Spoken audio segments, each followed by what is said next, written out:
Assalamualaikum warahmatullahi wabarakatuh. Waalaikumsalam warahmatullahi wabarakatuh. Alhamdulillah wassalatu wassalamu ala sayyidina Rasulillah sayyidina wa maulana Muhammad ibn Abdullah wa ala alihi wa sahbihi wa mawalah. La haula wa la quwwata illa billah, amma ba'du. Bapak-bapak, ibu-ibu, saudara-saudara kaum muslimin rahimakumullah. Sudah menjadi keyakinan dalam kehidupan kita bahwa segala yang ada permulaannya tentu akan ada penghabisannya. Setiap yang punya awal mesti akan punya akhir. Tidak ada keabadian dalam kehidupan dunia ini. Semuanya datang dan pergi silih berganti, berubah oleh pergeseran masa dan pertukaran waktu. Demikianlah kalau kita mau merenungi kehidupan dari alam di sekitar kita. Sejak dari kehidupan tumbuh-tumbuhan, binatang, sampai kepada kehidupan kita, makhluk bernama manusia. Lihatlah kita manusia misalnya. Dimulai sejak kita terlahir ke alam ini, keluar dari alam rahim ibu, menjadi bayi yang merah tidak berdaya, untuk kemudian berangsur meningkat menjadi anak-anak.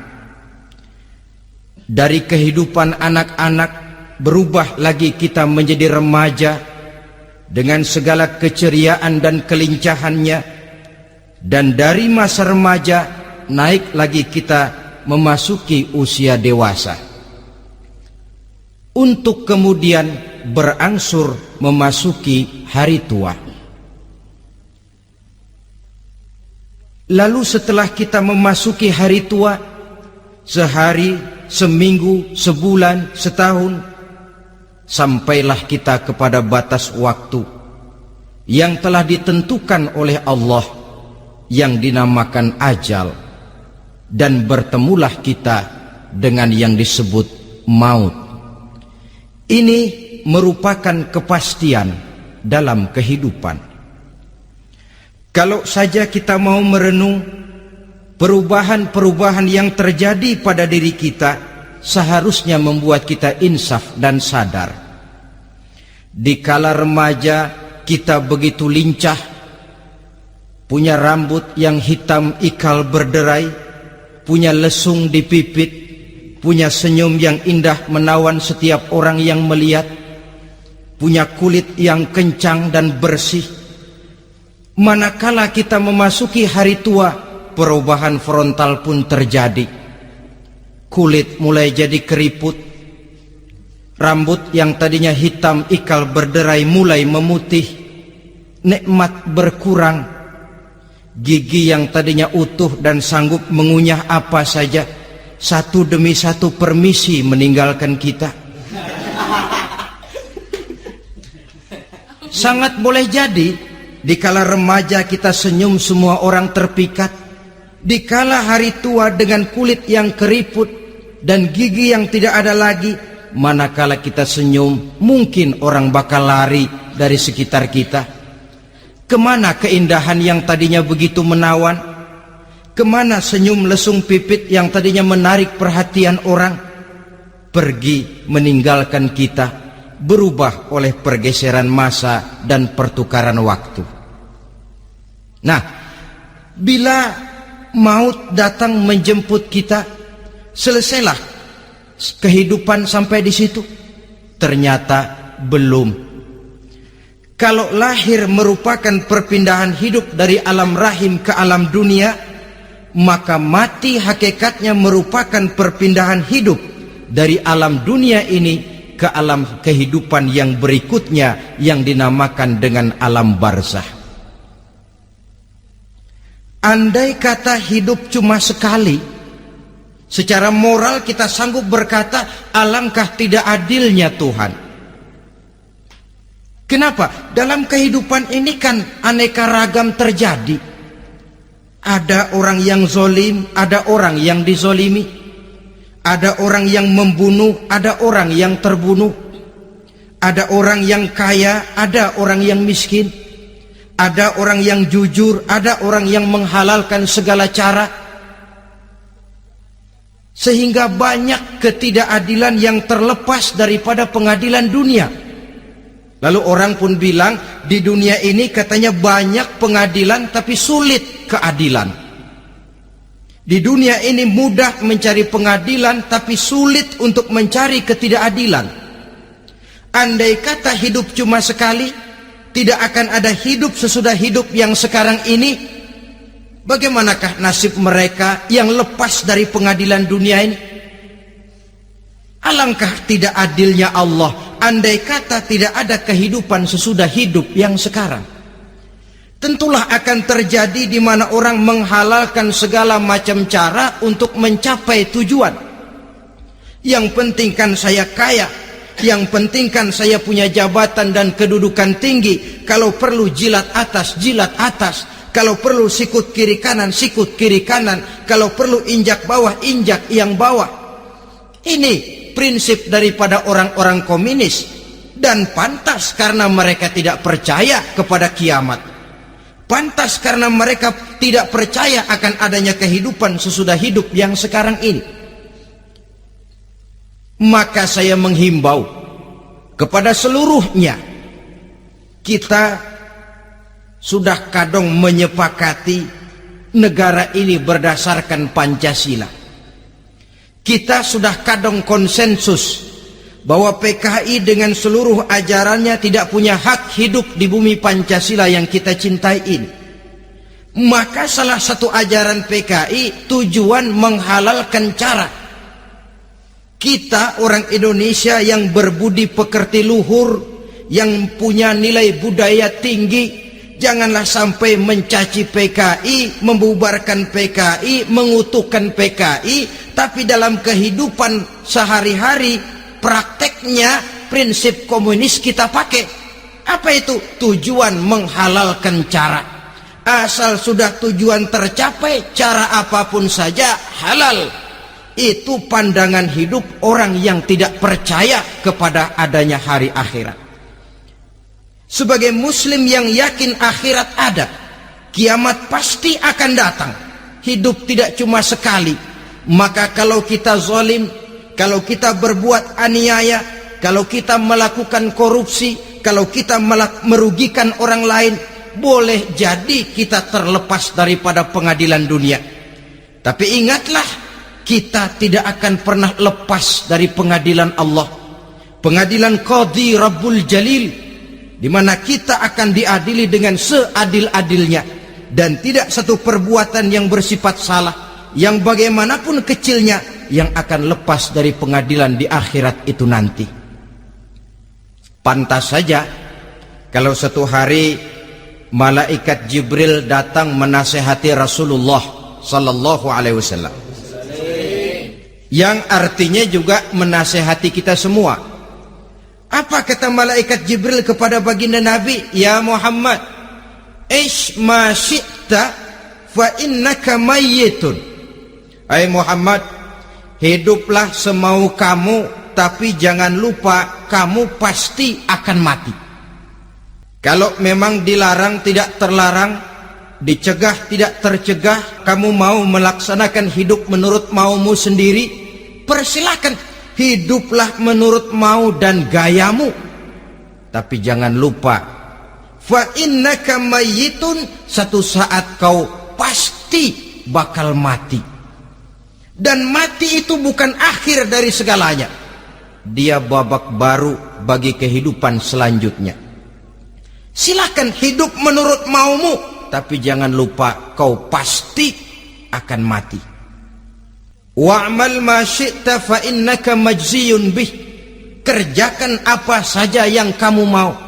Kalau kau mau menghalalkan segala macam cara, persilahkan halalkan segala macam cara.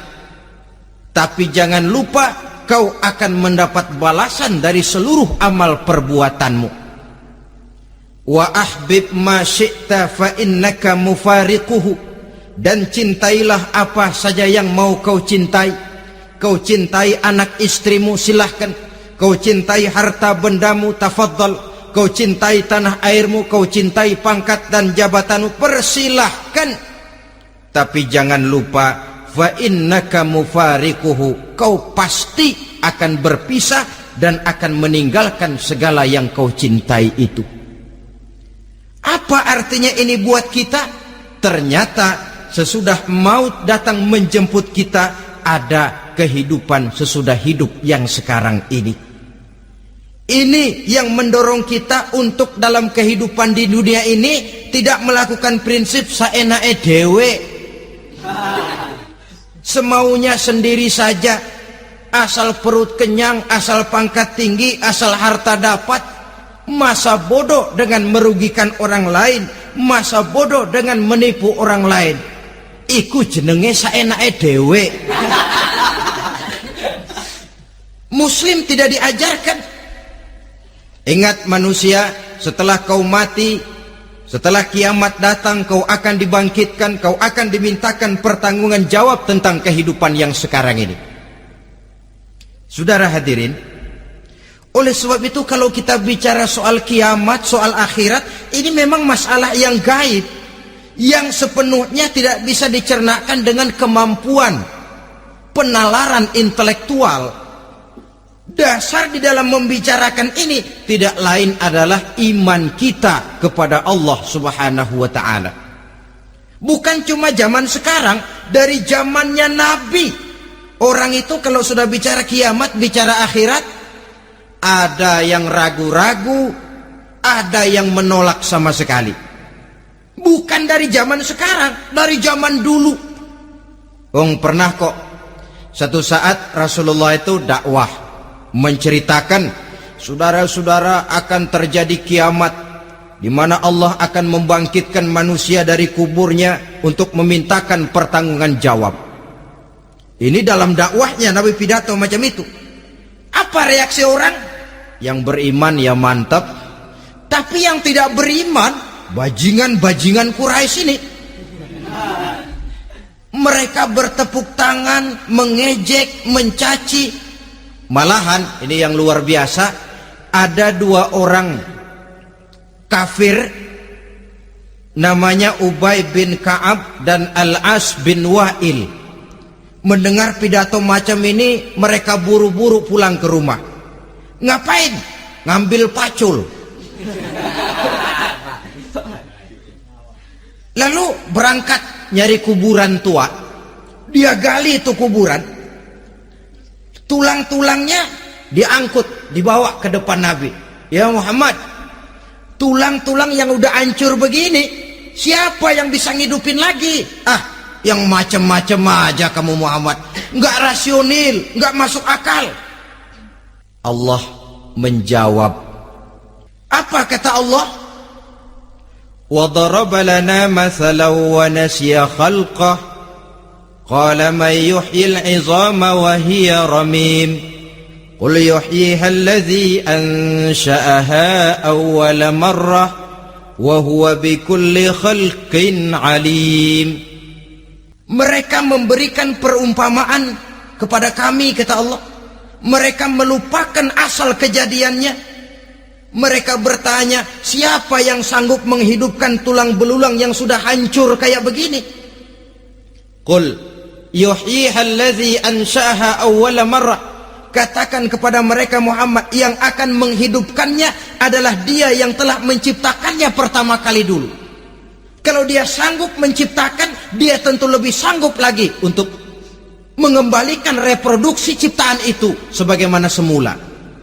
Yang paling kasihan yang ragu-ragu. Akhirat itu ada apa enggak sih? Kiamat itu ada apa enggak sih? Lantaran ragu-ragu, terombang-ambing dia antara harapan dan putus asa, antara kenyataan dan idealisme. Ada yang buta sama sekali 100% terhadap keadaan-keadaan sesudah mati. Perhatian mereka hanya tercurah kepada kehidupan sebelum mati. Yang mereka perhatikan siang dan malam tidak lebih daripada urusan perut. Pergi pagi pulang sore, peras keringat, banting tulang. Cuma soal makan, soal minum, soal pakaian, soal kendaraan, soal rumah tangga, soal anak, soal istri. Yang mereka pentingkan hanya soal-soal politik misalnya, ekonomi, pembangunan dan industri. Untuk soal-soal kayak begitu giat betul, habis seluruh waktu untuk memikirkan, meningkatkan kebudayaan, politik, sosial, ekonomi. Kadang-kadang kurang tidur, kurang istirahat, berkeliaran ke sana kemari ke tempat yang jauh-jauh, sampai-sampai kadang-kadang terkena stres, penyakit darah tinggi, ginjal, lever, untuk memikirkan hal-hal yang semata-mata karena dunia saja. Lantas boleh jadi mereka mendapatkan kekayaan yang berlimpah ruah, mendapatkan kedudukan yang tinggi, nama yang semerbak, dikenal orang di barat dan di timur, di utara dan di selatan. Tetapi alangkah kecewanya mereka jikalau datang ajal menjemput nyawa, mati mereka, meninggalkan harta yang banyak, nama yang masyhur. Mereka disebut dengan jasa-jasanya. Radio memberitakan, TV menyiarkan, koran-koran memuat. Bahkan nama mereka kadang-kadang dikenang 2-3 tahun setelah wafatnya. Tetapi dalam pada itu, roh mereka merintih, mengeluh, menderita, karena dilemparkan oleh Allah ke tempat-tempat yang kotor. Penyesalan yang sudah tidak akan ada gunanya lagi. Saudara-saudara kaum muslimin rahimakumullah, oleh karena itu kehidupan akhirat bukanlah dongeng dan takhayul, bukan khurafat dan hayalan. Kehidupan akhirat, hari kiamat adalah kebenaran dan kepastian. Dalam surah Al-Hajj ayat ke-7, Allah Subhanahu wa taala menyatakan, wa anna as-sa'ata atiyatun la raiba fiha wa anna Allah yab'atsu man fil qubur, dan bahwasanya kiamat itu sesungguhnya adalah sesuatu yang pasti dan tidak ada keraguan-raguan lagi di dalamnya, dan bahwasanya Allah sungguh-sungguh akan membangkitkan manusia dari kuburnya masing-masing. Nah, kalau kita sudah yakin kiamat sesuatu yang pasti adanya, akhirat sesuatu yang pasti adanya, dari mana pembicaraan tentang kiamat ini kita mulai? Tentu dari diri kita. Marilah kita mencoba melihat proses perjalanan hidup ini sampai kita memasuki kiamat.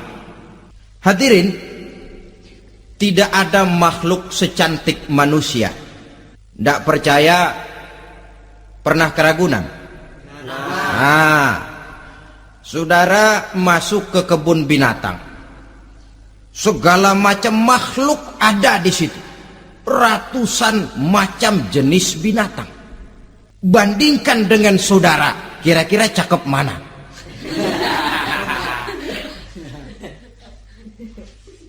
Dari seluruh makhluk yang diciptakan Allah itu, manusia fi ahsani taqwim, dalam bentuk yang paling sempurna, sejak susunan biologis sampai kemampuan berpikir.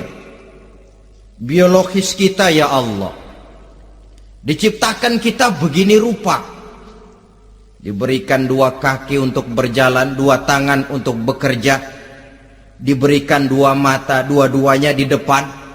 Pernah saudara mikir kalau mata kita yang satu di depan, yang satu di belakang?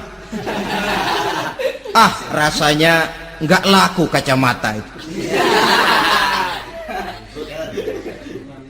Diberikan hidung dengan 2 lubang, tahu betul Allah ke bawah lagi lubangnya. Coba pikir kalau lubang hidung kita menghadap ke atas. Aduh, kalau musim hujan repot jagain hidung. Laqad khalaqnal insana fi ahsani taqwim. Sungguh telah kami ciptakan manusia dalam bentuk kejadian yang paling sempurna ketimbang makhluk-makhluk Allah lainnya. Nah, kesempurnaan manusia ini oleh karena hidupnya terdiri dari dua unsur pokok. Pertama unsur jasmani dan kedua unsur rohani. Jasad dan roh. Jasad yang terlihat sekarang ini, potongan saudara yang ngejedok di depan saya ini jasad saudara. Ini yang berasal dari saripati makanan yang dimakan oleh bapak ibu kita. Lalu hasil kerjasama yang baik antara ibu dengan bapak, terwujudlah kita. Kalimat langsungnya jasad ini berasal dari tanah yang tadi berubah dari bayi, remaja, dewasa, meningkat hari tua. Yang berubah itu jasmani kita. Kenapa? Karena jasmani itu materi, benda, daya tahannya terbatas. Dia berubah oleh pergeseran masa dan pertukaran waktu. Apa ada orang makin tua makin cakep? Jasmani oleh karena dia materi, dia berubah oleh pergeseran masa dan pertukaran waktu. Nah, yang menyebabkan jasmani itu bergerak karena ada roh di dalamnya. Ini yang menyebabkan kehidupan. Ini yang menjadi sumber kehidupan, pusat kesadaran dan pengertian dalam kehidupan manusia. Pernah lihat orang mati? Nah, itu kalau orang mati, coba perhatikan. Apanya yang kurang? Kupingnya masih ada, tapi sudah tidak sanggup mendengar. Matanya masih lengkap, tapi tidak mampu melihat. Jangankan melihat, terbuka saja tidak. Mulutnya masih ada, tapi sudah tidak bicara lagi. Telinganya cukup, tapi sudah tidak sanggup mendengar. Kakinya lengkap, tapi tidak mampu lagi berjalan. Apa penyebabnya itu? Ternyata jasmani kita, jasad ini manakala sudah ditinggalkan oleh ruh, dia tidak akan bisa berdaya apa-apa. Tidak mampu berjalan, tidak pula berbuat, tidak pula bekerja apapun saja. Saudara-saudara, dua-duanya punya kebutuhan. Jasmani ada kebutuhannya, rohani pun ada kebutuhannya. Jasmani yang jelas perlu makan, perlu minum, perlu tidur, perlu pakaian, dan sebagainya. Nah, apabila saat berpisah datang, ajal sampai, berpisahlah roh dan jasad. Dan itulah yang dinamakan dengan maut. Jadi apa sih mati itu? Mati adalah berpisahnya roh dengan jasad. Sebab itu Islam sangat menganjurkan kita untuk banyak-banyak mengingat mati. Bagaimana caranya mengingat mati? Pertama, mati itu kan pasti. Kira-kira yang hadir di sini ada yang nggak mati nggak kira-kira? Semuanya bakal mati kan? Berani? Berani. Sekarang mau? Saudara,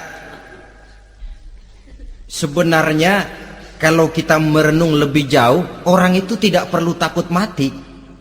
Walaupun tidak boleh terlalu berani menghadapi mati. Karena bagaimanapun takutnya kita kepada mati, toh dia pasti datang. Bagaimanapun beraninya kita mati, kalau belum ajal, ya tidak mati juga. Jadi muslim itu kan harus berani menghadapi hidup dan tidak takut menghadapi mati. Mati adalah sesuatu yang pasti. Muslim dianjurkan banyak-banyak mengingat mati dalam kehidupan. Caranya bagaimana? Pertama, berziarah nengokin teman yang sakit. Ya?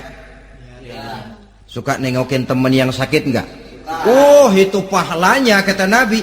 Menengok orang yang sedang sakit lebih afdol daripada sholat sunnah 1000 rakaat. Apa pernah saudara sembahyang sunnah sampai 1000 rakaat? Nengokin orang sakit pahalanya lebih afdol daripada itu. Kenapa menengoki orang sakit mengingatkan kita kepada mati? Iya ya, ini teman saya yang kemarin segar banget, bercanda sama saya, ketawa sama-sama, sekarang terbaring tidak berdaya, hilang kemampuannya, hilang keceriaannya, sakit. Iya kalau sembuh, kalau ajal. Iya sekarang giliran dia, kalau jatuh ke saya. Lalu menghibur teman dengan kata-kata yang enak, yang akan mendatangkan sugesti supaya dia cepat sembuh. Jangan nengokin orang sakit jujur. Sakit apa lo? Perut. Emang teman gua kemarin sakit begini mati loh.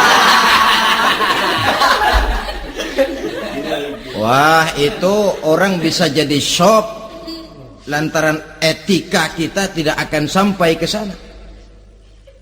Menjenguk orang sakit akan mengingatkan kita kepada mati. Apalagi ziarah kubur. Ada yang orang tuanya sudah meninggal? Nah, kalau ada, ya tidak bisa tiap hari, sekurang-kurangnya seminggu sekali, Jumat pagi misalnya, ziarah kita ke kubur. Sehingga kalau kita masuk kubur kan ada etikanya. Assalamualaikum ya ahlal kubur wa inna insyaallahu bikum lahikun. Hai penduduk kubur, keselamatan bagi kamu dan kami yang masih hidup sekarang ini insya Allah pasti bakal nyusul kamu. Iya, yang kemarin gagah benar sekarang terbaring tanpa daya. Ini unggukan kuburannya. Yang kemarin ada sekarang sudah tidak ada.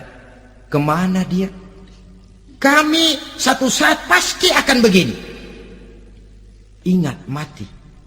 Lalu apalagi yang bisa membuat kita ingat kepada mati? Mengawal jenazah. Bukankah sangat dianjurkan oleh agama? Bahkan kalau bisa sejak mengurusnya, memandikannya, mengkafankannya, menyolatkannya untuk kemudian mengantarnya ke kubur. Hari ini saya antar dia ke kubur, besok boleh jadi saya yang diantar orang. Hari ini saya solatkan dia, besok boleh jadi saya yang disolatkan orang. Hari ini saya masukkan dia ke liang lahat, besok mungkin giliran saya dimasukkan orang ke liang lahat. Ingat mati, tumbuh kesadaran. Lalu daya positifnya dalam kehidupan apa? Nah, saudara-saudara hadirin, orang yang mengingat mati bukan lantas menjadi lemah dalam kehidupan, menjadi putus asa, sedikit semangat, terbentur kesulitan, mudah frustasi. Bukan itu tujuannya kita diperintah mengingat mati. Jelasnya Islam menganjurkan kita untuk mengingat mati guna maksud-maksud yang positif, supaya orang lalu sadar hidup ini cuma sebentar. Maka mumpung hidup, nah ini mumpung, tapi mumpung yang baik. Mumpung hidup, maka hidup yang singkat ini harus saya pergunakan dengan sebaik-baiknya, melakukan kebajikan yang sebanyak-banyaknya, menjauhkan rasa malas, menunggu keajaiban yang datang dari langit, berleha-leha, bermain-main, sementara maut kalau dia datang tidak pernah main-main. Pantas kalau seorang penyair bernama Syauqi memesankan, tazawwad bittaqwa fa innaka la tadri idza hanna al-lailu hal ta'ishu ila al-fajri kam min sahihin mata min ghairi illatin wa kam min alilin 'asha hinan min ad-dahri. Persiapkan dirimu dengan takwa, sebab kamu tidak tahu apabila malam datang kamu masih bisa hidup apa enggak besok pagi. Apa ada jaminan saudara yang kumpul di depan saya malam ini besok masih bisa hidup? Tidak. Ada jaminan? Tidak. Tidak ada sama sekali. Kam min sahihin mata min ghairi illatin. Berapa banyak orang sehat mati nggak pakai sakit lagi. Sebabnya kadang-kadang ringan saja. Ada yang cuma jatuh di kamar mandi mati. Ada yang cuma ketiban pensil. Iya, kalau ketiban pensil 3 peti masa nggak mati.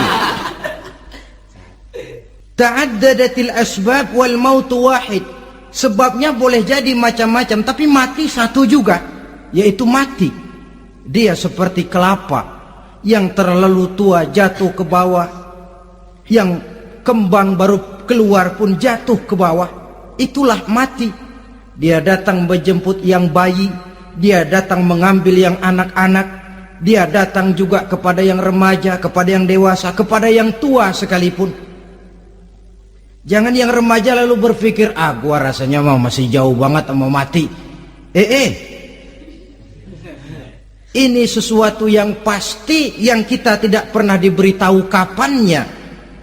Kalau dikasih tahu kapannya kan kita bisa, umpama malaikat maut datang ke rumah saya, saudara Zainuddin kau mati 80 tahun lagi. Wah, saya kan berhitung, masih lama, poya-poya aja dulu Tapi ini tidak pernah diberitahu kepada kita.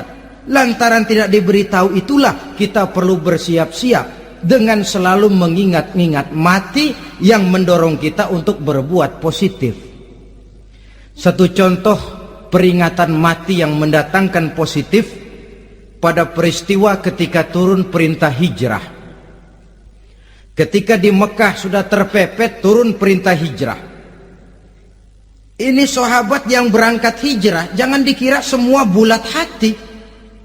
Ada yang mikir, kalau saya hijrah berangkat dari Mekah ke Madinah, nanti di tengah jalan dicegat oleh kafir Quraisy lalu dibunuh, mati saya. Takut mati. Allah peringatkan, kullu nafsin za'iqatul maut. Kamu disuruh hijrah saja takut mati, padahal kamu tahu semua yang hidup bakalan mati. Diam saja di Mekah mati, hijrah ke Madinah pun akan mati. Mendengar ayat ini, Sayyidina Umar bin Khattab seperti dibakar semangatnya. Kalau sebagian sahabat hijrah sembunyi-sembunyi, beliau mau hijrah itu malah bajingan Quraisy dikumpulkan dekat Ka'bah. Pidato, ya ma'syara Quraisy, dedengkot Quraisy, dengerin. Besok pagi yang namanya Umar bin Khattab mau hijrah dari Mekah ke Madinah. Siapa yang kepengen kepalanya berpisah dengan badannya, persilahkan cegat Umar di jalanan. Besok dengan tenang dia berangkat hijrah, gak ada yang berani nyegat. Tuh Quraisy juga barangkali mikir, gue ngapain nyegat penyakit. Begitu ingat mati, timbul semangat juang, timbul semangat berbuat. Ini ingat mati yang positif, bukan yang melemahkan semangat. Dah jangan kerja rajin-rajin dah, lu bakalan mati. Ini ingat mati yang salah pasang.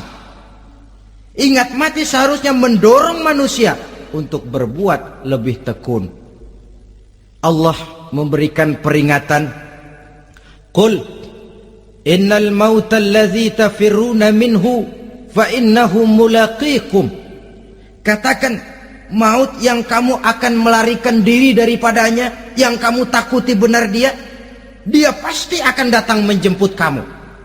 Saudara-saudara hadirin yang saya hormati, datangnya memang tidak kita harapkan yang namanya maut. Tapi sekali dia datang, tidak ada pintu tempat kita lari. Dia memang tidak pernah kita undang. Tapi sekali dia datang, mengetok pintu, kekuatan apa yang bisa menolak? Dia sebuah tanda seru dalam kehidupan. Apa yang menyebabkan orang takut mati? Pertama barangkali karena dia tidak tahu bagaimana kehidupan sesudah mati.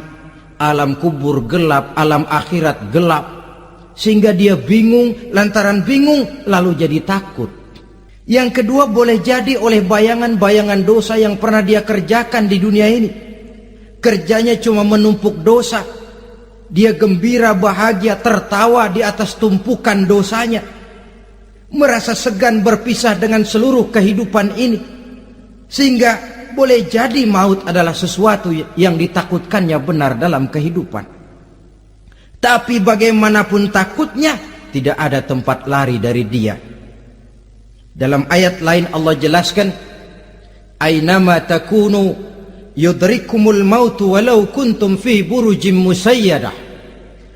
Di mana saja kamu berada, dalam benteng yang paling tangguh sekalipun, maut pasti akan datang menjemput kamu. Nah, bagaimana caranya maut datang menjemput kita? Bila datang dia, sang malaikat pencabut nyawa, malaikat Israel namanya, hendak mengambil ruh kita.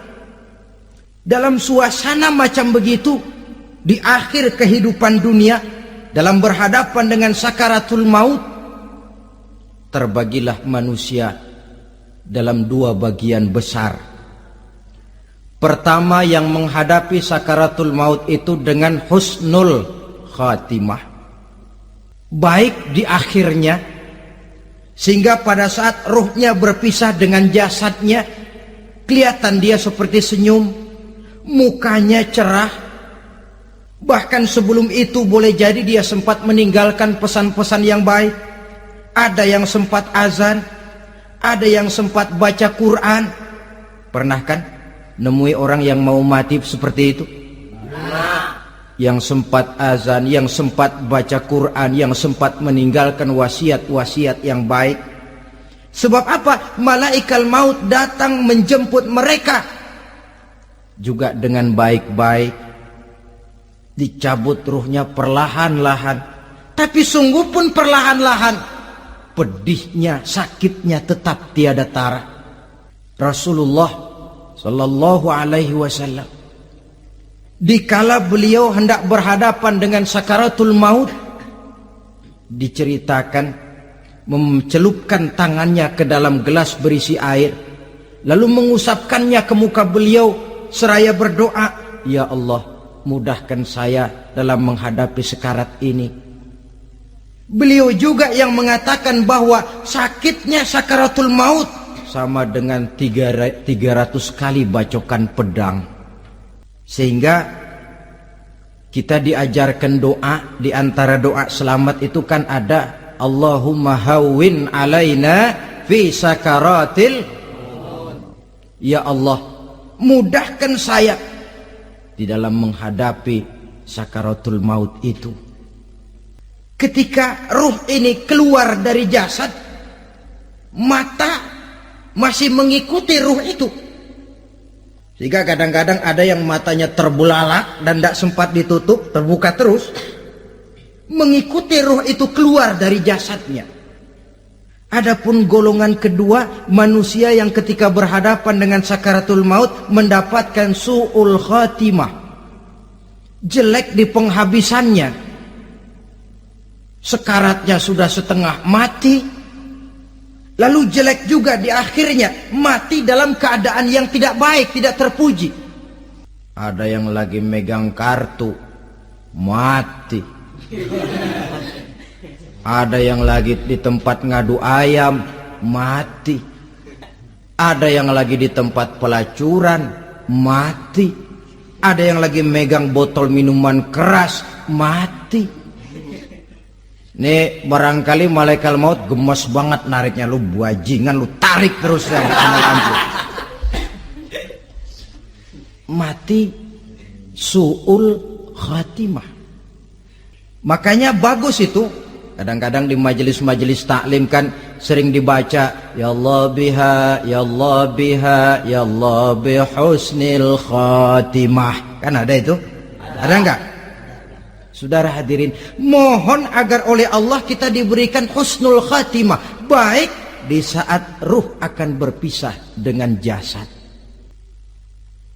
Ini sesuatu yang pasti.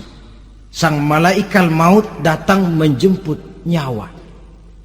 Setelah ruh berpisah dari badan, maka tinggallah sang badan, ditangisi oleh semua yang kita tinggalkan. Sehingga kepada putrinya Fatimah, ketika malaikat maut datang hendak menjemput baginda Nabi, beliau berkata kepada anaknya, Fatimah, kamu tahu siapa yang datang? Saya tidak tahu, Bapak. Yang datang hadimul lazat. Itu dia yang menghancurkan seluruh kesenangan dunia. Wa qati'u syahwat, yang memisahkan kita dengan seluruh yang kita cintai. Dia malaikal maut, Pak. Manakala jasad sudah ditinggalkan oleh roh, itulah yang dikerubungi orang. Anak menangis, istri menangis, orang tua bersedih, teman-teman merasa kehilangan, menangisi jasad. Diuruslah jasad kita, dimandikan sebagaimana mestinya, dikafankan dengan kain putih 3 lembar. Itu yang hendak kita bawa kembali ke tempat asal kita. Pakaian sutra, jas yang mereknya Switzerland wool, kain yang Samarinda, sepatu yang Belly atau Beltoni, jam tangan yang Rolex, kendaraan yang serba mewah. Tidak ada yang menyertai kita. Kain putih 3 lembar itu saja lagi. Demi setelah dikafankan, dibujurkan kita menghadap ke arah kiblat. Orang banyak pun datang menyolatkan kita dengan 4 takbir, diiringi dengan doa. Lalu upacara pelepasan, berangkat kita meninggalkan anak, istri, suami, kampung halaman, tanah air, bahkan alam dunia ini. Selamat tinggal alam dan seluruh isinya. Tinggallah yang tinggal. Saya akan kembali ke tempat asal dari mana saya datang, untuk kembali mempertanggungjawabkan seluruh perbuatan saya dalam kehidupan ini. Manakala upacara pelepasan selesailah sudah, dimasukkan kita ke keranda jenazah, digotong orang, bismillah wa ala millati rasulillah, dibawa ke tempat peristirahatan terakhir katanya. Padahal dulu kalau mau kita istirahat, ke villa lah kita, ke Bali lah kita, ke Hong Kong lah kita, ke tempat-tempat tamasya yang indah. Oh, rupanya akan sampai juga perjalanan menuju tempat peristirahatan terakhir, yang luasnya tidak akan lebih dari 2 kali 1 meter. Diusung orang kita, diantarkan orang banyak. Manakala sampai ke atas liang lahat, pengusung jenazah dibuka, diturunkan kita ke liang lahat, dibaringkan. Gumpalan tanah akan jadi bantal kita. Muka dibuka, dihadapkan ke arah kiblat. Setelah itu ditutup liang lahat kita dengan kayu. Masih belum kurang, diuruk dengan tanah. Yang menguruk orang-orang yang tadinya mencintai kita, menyayangi kita. Tapi ketika jasad sudah ditinggalkan ruh, habis rupanya cintanya. Coba jasad kalau sudah ditinggalkan ruh, 3 hari aja di rumah, serem. Ya mayit, siapa yang betah nemenin mayit? Lalu bila upacara pemakaman selesai, maka berusahalah semuanya. Para pengantar akan kembali ke rumahnya masing-masing. Maka masuk kita ke alam kehidupan, yaitu yang disebut alam barzah atau alam kubur.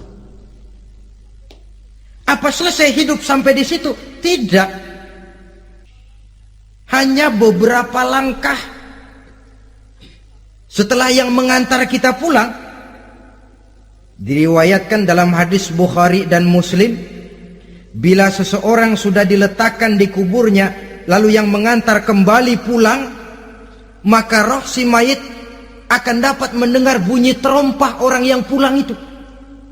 Bunyi terompahnya terdengar. Datang 2 malaikat menanyakan dia dengan pertanyaan-pertanyaan yang kalau bisa dijawab dengan betul, 2 malaikat yang bernama Munkar Nakir akan bilang, jawabanmu betul, tenanglah kau di sini, naumatal arus, tidurlah kau di sini seperti tidurnya pengantin. Orang yang baik-baik di alam kuburnya akan mendapat nikmat kubur, sehingga masa penantian yang lama. Sebab jangan lupa, kita masuk ke kubur itu kan menunggu sampai datangnya hari kiamat. Jadi kalau kiamat umpama masih 1000 tahun lagi, ya 1000 tahun kita menunggu. Orang yang baik-baik penantian di alam kubur, kata malaikat, naumatal arus, tidurlah kamu seperti tidurnya pengantin. Bagaimana sih tidurnya pengantin? Nggak berasa. Iya, kata anak sekarang, endah aja udah. Begitu mendusin pagi, kata lakinya, malam sebentar bener ya Neng. Sebentar betul katanya malam. Iya tentu saja tidak terasa. Kenapa? Dia tidak pernah memikirkan waktu. Terbawa oleh kenikmatan dan kelezatan yang dirasakannya dalam kehidupan. Tapi orang kafir, orang yang dosanya bertumpuk, tidak sanggup menjawab pertanyaan 2 orang malaikat, maka dia akan mendapat azab di alam kuburnya terus menerus siang dan malam sampai datangnya hari kiamat. Ibarat maling ayam ketangkep, belum masuk pengadilan udah digebugin duluan. Kan begitu kan? Ada maling ayam nggak di sini? Nah, itu yang nyaut tadi pengalaman itu. Di sidang belum divonis, belum digebugin babak belur. Saudara hadirin, maka alam kubur bisa merupakan raudhatun min riyadil jannah, taman di antara taman-taman surga, pun juga bisa merupakan hufratun min hufarin niran, menjadi liang daripada neraka. Ada lagi riwayat yang dari Imam Muslim yang diperoleh dari Zaid bin Sabit. Zaid bin Sabit cerita, satu hari kami bersama Rasulullah sallallahu alaihi wasallam berada dalam kebun kepunyaan Bani Najjar. Rasulullah sedang duduk di atas keledai. Tiba-tiba entah bagaimana itu keledai terkejut, kaget, berontak, hampir Rasulullah jatuh. Rasulullah kemudian bertanya, rupanya di kebun itu ada kuburan tua, 5 atau 4 kuburan. Rasulullah lalu bertanya, saudara-saudara, ada yang tahu nggak ini kuburan siapa? Nggak ada ya Rasulullah. Memang kenapa? Ini penghuni kuburnya lagi disiksa oleh Allah. Andai kata boleh saya mohon kepada Allah supaya kamu dengar seperti yang saya dengar, andai kata saja kamu kuat mendengarnya, saya pasti akan berdoa. Tapi sayang, saya yakin kamu pasti tidak akan kuat mendengar mereka mendapat azab di kuburnya. Hadis sahih riwayat Imam Muslim dari Zaid bin Sabit. Kehidupan di alam barzah. Pak, iya kalau yang matinya dikuburin. Lah kalau yang matinya diceburin ke laut, dibakar, di medan perang hilang nggak ketahuan kemana jenazahnya. Saudara, hilang kek, dikubur kek, di dalam lautan direndam kek, itu kan cuma logika kita. Menurut Allah tidak ada perbedaan orang mati dikubur di dasar lautan, atau dibakar sampai jadi abu, atau gugur di medan perang tidak ketemu jenazahnya. Entah mereka tetap masuk ke alam barzah namanya.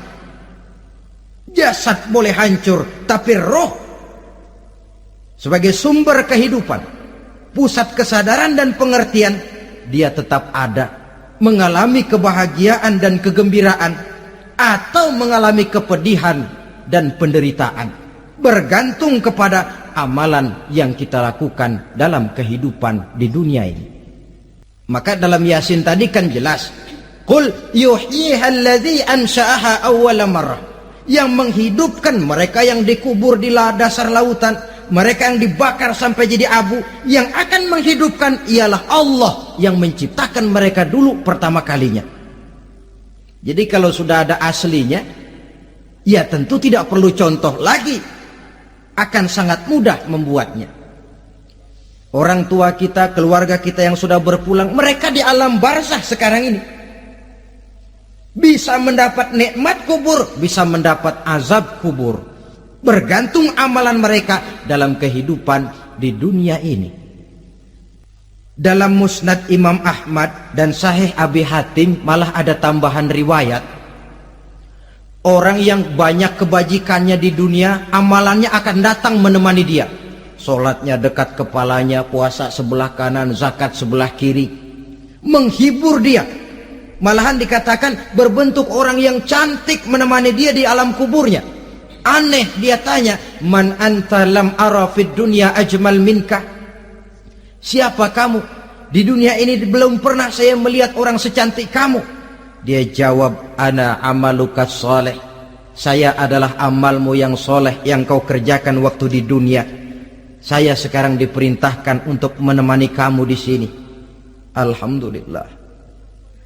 Sedangkan amalnya yang jahat akan datang dalam bentuk yang menyeramkan menemani dia di sana. Bayangin deh, di kuburan ditemenin yang serem-serem. Sama juga di dunia. Di dunia, kalau kita di tempat gelap ditemenin orang cakep, enak nggak? Enak. Wah, pengalaman. Tapi coba bayangin, sudah tempatnya gelap, yang nemenin jelek nggak ketulungan. Gerah kita. Nah, saudara hadirin yang saya hormati, lalu bagaimana tempat arwah-arwah yang sudah kembali menghadap Allah yang disebut mustaqarrul arwah itu? Macam-macam tingkatannya sesuai dengan profesi dan amalannya waktu di dunia. Ada roh-roh itu yang setelah pisah dengan jasad, artinya mati, ditempatkan di tempat yang disebut a'la iliyin, tempat yang tertinggi. Siapa ini? Arwahnya para nabi dan para rasul. Ini fi a'la iliyin, di tempat yang tertinggi. Arwahnya para nabi, arwahnya para rasul. Dan karena kita bukan nabi, bukan rasul, ya jangan mimpi dapat tempat fi a'la iliyin, kecuali kalau Allah menghendaki. Itu hak prerogatif Allah, tapi kan tidak adil kalau Allah melakukan itu. Ini kelompok roh-roh yang masuk golongan VIP. Wah, the first class. Para nabi, para rasul. Lalu ada pula roh-roh itu yang setelah pisah dengan jasadnya diumpamakan seperti burung-burung hijau yang berterbangan di perkebun-kebunan surga. Roh siapa mereka ini? Rohnya para syuhada, orang-orang yang mati syahid gugur membela agama. Nah, ini bedanya orang mati syahid dengan pahlawan, ya. Apa bedanya syuhada dengan pahlawan? Kalau syuhada, orang yang gugur membela agama, niatnya karena Allah, mati syahid. Kalau pahlawan, orang yang gugur membela negara, orang yang dianggap berjasa kepada pemerintah. Klimaksnya, kalau orang mati syahid jelas surga, tapi pahlawan belum tentu surga.